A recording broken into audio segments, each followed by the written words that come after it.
Hello, everybody. This is Josh Hubbs. I am a Colorado Springs, Colorado real estate agent. I just felt like making a video about the difference between buyers and sellers markets. What are we in right now? What's going on? Where are we headed? Should I wait for a buyer's market? It sounds like it's the right time. You don't want to waste your money in a seller's market, do you? So let's kind of pick this apart, see what's going on, read some articles. It's the new year, so there's some more data. So I was just kind of looking over some Washington Post, a little bit of the Rocket Mortgage, some of the Realtor.com. Thought they had a few interesting things to say. It's really just our day-to-day reality as realtors, distinguishing what kind of market we're in and what it takes to get our clients a home. So let's take a look here and see what they have to say. So right now it definitely is a seller's market. That is pretty ubiquitous across the entire United States, whether you're in Georgia, California, or Colorado. So if you're a seller, it's pretty much a good time to sell.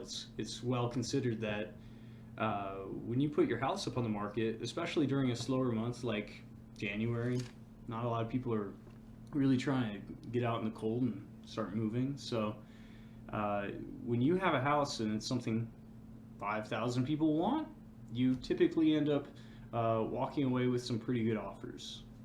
It's no longer the day of, yeah, I'll just put my house on the market, see how it performs. If I get something in a month, that'll make me happy. The house will be on the market for 2 days, and you'll probably have a handful, quite a few houses to select from, or offers, that is. In any case, why is this? Why are we in a seller's market? Well, pretty much it comes down to supply and demand. That's not a big surprise to anybody taking microeconomics in high school or college. But why is it so pronounced right now? What changed? COVID has a big impact. Regulations in the building industry have a pretty big impact. Population increases. What cities are actually desirable to live in? Where are people moving to? So it's not completely across the board going to be the same situation, obviously. In a city like Denver, Colorado, or Colorado Springs, where I live, we see a lot of people coming from California, Texas, from Ohio, like myself. But it's definitely going to change things where you're coming from. Even cities like Huntsville, Alabama, which have been fairly stagnant over the past decade, are starting to almost explode because of new industries like Space Force trying to put down some bases there. So anyways, so it's a seller's market. There's another factor, which are interest rates. It's a pretty direct correlation, or more so cause and effect. How cheap can you borrow? If I'm a veteran and I'm moving to Colorado Springs, which is very common, we have almost 6 different military bases here. You're going to have the ability to buy a house with no money down. So if you wanted to buy a $300,000 house, what are you going to be paying the bank for that money, obviously? So right now we're looking, it was about mid-2s, we're getting into the 3s. It's very likely we're going to see interest rates up beyond 4% this coming year, as I've read. The Federal Reserve is going to be meeting to reconfigure our federal interest rates, essentially, on Fannie Mae, Freddie Mac requirements. They're going to meet and reconsider that amount, I believe 11 times in 2022. So is it going to change? Absolutely. Is it going to get worse? Probably. Once things start to even out a bit and the supply and demand isn't such a concern, the government's going to say, we don't really need to incentivize you guys buying a house right now.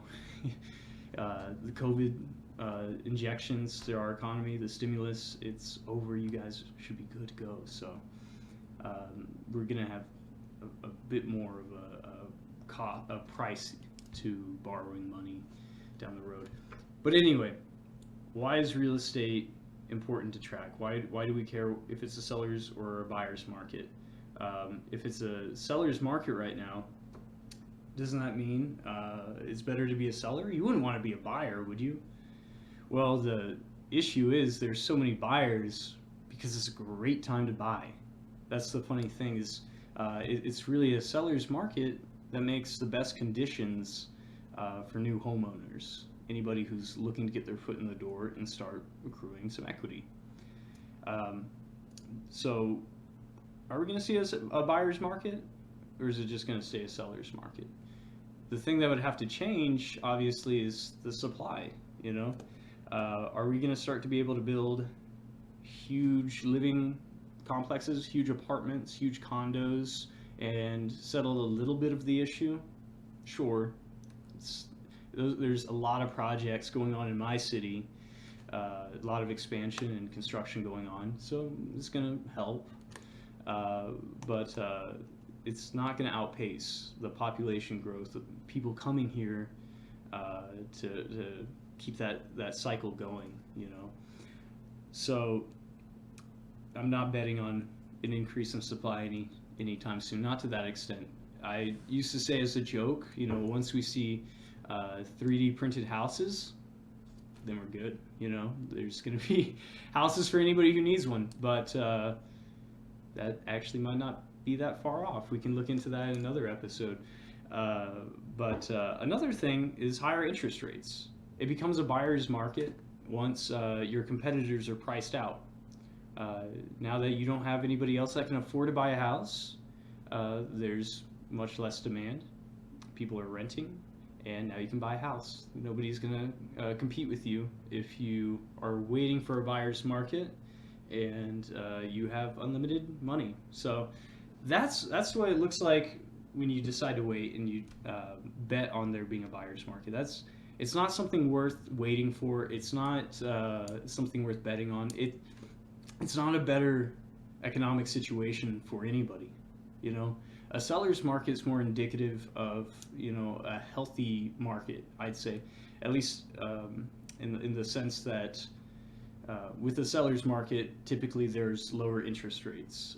Money is cheaper. Money is more accessible for people who want to get something for their family. They need to get a 3-bedroom, 2-bath. If you can qualify for that, it's gonna change your life. It's gonna be a major part of your family and a place for everybody to grow. So, that's another thing often ignored when we're looking at real estate statistics, market trends. You kind of forget the fact that real estate has 2 functions at its core. It's one of the major contributors to your quality of life, where you're waking up every day, whether or not you have a garage to protect your car here in Colorado and you have to scrape it off in the morning, whether or not you live in a safe neighborhood, what school your kids go to. Real estate is going to majorly impact your quality of life, and that cannot be understated. But its second function, obviously, is as an investment. Real estate is one of the biggest investments most people will ever own. So how does it fare as an investment? That's something we can really pick apart. I was looking at Zillow here. Zillow has good statistics. I don't look at Zillow for listings. That's not very efficient. They're not that great at showing you actual listings on the market. But what they do show you, at least to the end of 2012 or beginning of 2012, is the Colorado Springs average home price. Why is this something anybody should care about? Well, it shows you pretty much your rate of return. How fast is your house appreciating? So just over the past year, that's about a 22% change. That's massive. So if you had a $100,000 house, next year it's worth $122,000. That's a very quick and easy $22,000 to make. All you did was live in the thing, and there you go. Now you can buy a car. So real estate as an investment is something that is being blown to bits. As in, we have hedge funds, we have companies like BlackRock, we have Zillow itself buying houses straight off the market because you're making 22% annually. This is an anomaly of a year, granted, but it's a very safe place to put your money. Interest is typically going to be, like I said, about 3%. That's what you're paying on that borrowed money. That's going to end after 30 years, which is longer than most people have their home. But in any case, inflation takes away about 2% of your purchasing power annually. Despite what the Federal Reserve might tell us, at least with the stimulus checks that have been going around this year, you can you already feel it, when you go to the grocery store and you spend $200 on what used to be, $80 grocery list. Things just plain and simple are getting more expensive, and it's not just supply chains that are strained anymore.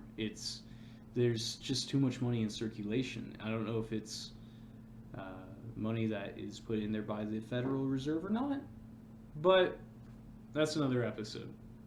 So annually, you're paying about 5 to 6% in interest, as well as your money being worth less. But in real estate, that's greatly offset by the appreciation. Real estate holds its value along with inflation. So when your dollar's worth more or less, real estate moves in the same direction.